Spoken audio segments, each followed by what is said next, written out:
What does today do for football in this country? I think that since the A-League had started 8 years ago, I think the whole concept was to try and improve, the quality of football in Australia, to get the fans and the people behind it to support it a lot more. With Manchester United obviously visiting here, raising the profile of the game a lot more. And of course, A-League in the past 8 years have been doing their utmost best to try and make sure that they maintain certain standards. And the football has been growing. It's been up and down a little bit, but I think this time round they seem to have got it right again. Terry, having Manchester United here in the country, you will know more than anyone perhaps the influence that could bring to the A-League. Yeah, look, I think it's massive. It exposes the Australian public to the magnitude of a club of Manchester United's stature worldwide. As Dwight said, the idea was to grow football in this country. Having Dwight as the inaugural marquee player of the league, put the league on the map. And now we see today with the children, that's the next generation of football players and football supporters. What's it mean to you as well, Dwight, to support the Special Olympics here in Australia? It's a wonderful cause. You see, the joy in some of these young kids' faces, the excitement that it brings to them. And it's important that the public is fully aware of that. And just on Sydney FC, do you still manage to keep in touch with what's going on at the club over here through the likes of Terry and a few others? I know Tez has been at the club since the A-League, and I think he's going to finish there. But listen, for the first few years, I've got to say I've kept in touch with a lot of people. Things have changed in the last 8 years. Players have come and gone.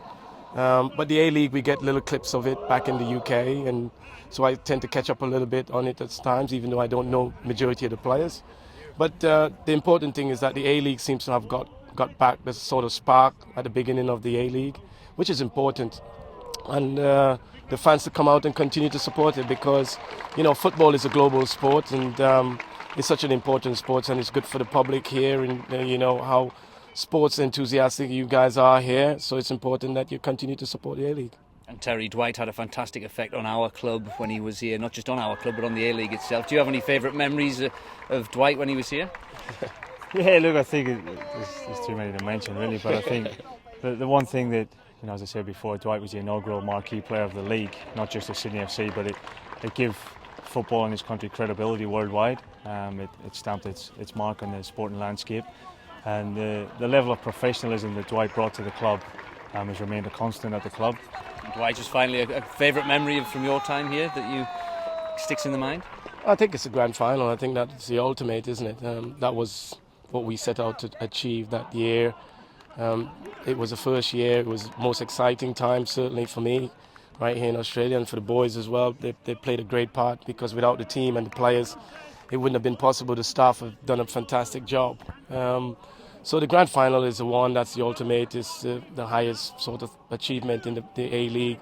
And that's what it's all about. All the hard work and all the fun that we had was to make sure that we win the A-League in the first year, and we managed to do that. And whatever little contribution I played to it, and having the pleasure of playing alongside these guys was a wonderful memory for me. And just very finally, do you have a quick message for our members and fans who still follow you and remember the great times? Yeah, listen, Australia is like a second home to me. I enjoy being here, I enjoy the support throughout, and I just want to wish the fans all the best in terms of this team being successful, and continue to support your club, because that's your club after all, and that's what it's all about, through thick and thin. And the boys certainly will try and bounce back this year.